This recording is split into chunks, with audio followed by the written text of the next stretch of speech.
বিরতির পর স্বাগত। সামনে রয়েছে লোকসভা ভোট, আর লোকসভা ভোটের প্রাক মুহূর্তে শাসক দলের যোগদান সভা অব্যাহত।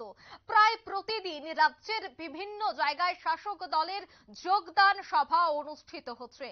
আবারও দেখা গেছে কমলাসাগর বিধানসভার অন্তর্গত 42 বুথ থেকে 31 পরিবারের প্রায় 6 জন ভোটার বিজেপিতে যোগদান করেছেন, অর্থাৎ বিরোধী শিবির ছেড়ে 106 জন ভোটার শাসক শিবিরে যোগদান করেছেন। আর এই যোগদান শিবিরে উপস্থিত ছিলেন বিধায়ক সুশান্ত দেব। জানা গেছে যুব মোর্চার নেতা আমির হোসেনের নেতৃত্বেই এই 35 পরিবারের 106 জন ভোটার শাসক শিবিরে যোগদান করেছেন।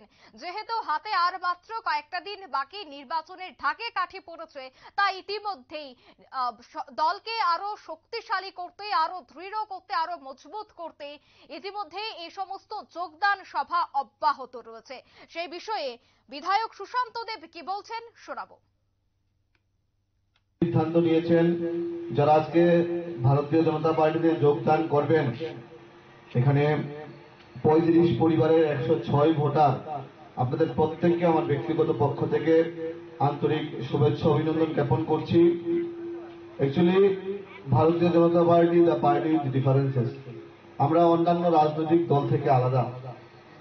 আমরা চাই প্রত্যেকটা মানুষের কাছে যেতে, প্রত্যেকটা মানুষের উন্নয়নের জন্য আমরা কাজ করতে চাই। আপনারা সকলে জানেন আমাদের দেশের যশস্বী প্রধানমন্ত্রী নরেন্দ্র মোদীজি, উনি শুধু দিনরাত্র সাধারণ মানুষের কথা চিন্তা করে বিভিন্ন প্রকল্প সাধারণ মানুষের জন্য নিয়ে এসেছে। কিন্তু গত বিধানসভা নির্বাচনে আমরা দেখেছি সিপিএম কংগ্রেস মিলেমিশে একাকার হয়ে আমাদের বিরুদ্ধে অনেক প্ররোচনা করেছে, অনেক প্রোপাগান্ডা করেছে। তারপরেও কিন্তু এই সিপিএম কংগ্রেসের শেষ রক্ষা হয়নি, শেষ হাসিটা কিন্তু বিজেপি এসেছে। এবং এই বুথের রেজাল্ট আমি একটু আগে নিয়েছি। এই বুথে হয়তোবা অনেক সংখ্যালঘু অধ্যুষিত মানুষ এখানে বসবাস করেন। আপনাদেরকে হয়তোবা ভুল বুঝিয়েছিল সিপিএম কংগ্রেস, আপনারা সেই ভুলটাকে এখন বুঝতে পেরেছেন। এখানে আমরা ভারতীয় জনতা পার্টি, আমাদের প্রার্থী যিনি ছিলেন, আমাদের বর্তমান বিধায়িকা, উনি প্রায় 200 ভোট কম পেয়েছিলেন এই বুথ থেকে। আমি চাইব আপনাদের সকলের সহযোগিতায় আপনারা দলে নতুন করে সামিল হচ্ছেন। আগামী যে লোকসভা নির্বাচন হবে, সেই লোকসভা নির্বাচনে আমরা সবাই মিলে আমাদের এই পশ্চিম ত্রিপুরা আসনের প্রার্থী, আমাদের প্রাক্তন মুখ্যমন্ত্রী, এই রাজ্যের মুক্তির মহানায়ক বিপ্লব কুমার দেবকে আমরা বিপুল সংখ্যা ভোট দিয়ে এখান থেকে আমরা উপহার দিতে পারবো, সেই আশা প্রত্যাশা আপনাদের সকলের কাছ থেকে রাখবো। আমরা দেখেছি এই সিপিএম কংগ্রেস বিভিন্ন সময় এই রাজ্যের মানুষদেরকে মিথ্যা প্রলোভন বিভিন্ন সময় দিয়েছে। আজকে আমাদের সময় এসছে যোগ্য জবাব দেওয়া।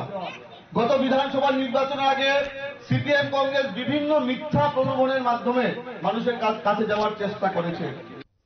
আপনারা শুনলেন বিধায়কের বক্তব্য। লোকসভা নির্বাচনকে একেবারে পাখির চোখ করে শাসক দলে ইতিমধ্যেই যোগদান সভা অব্যাহত রয়েছে।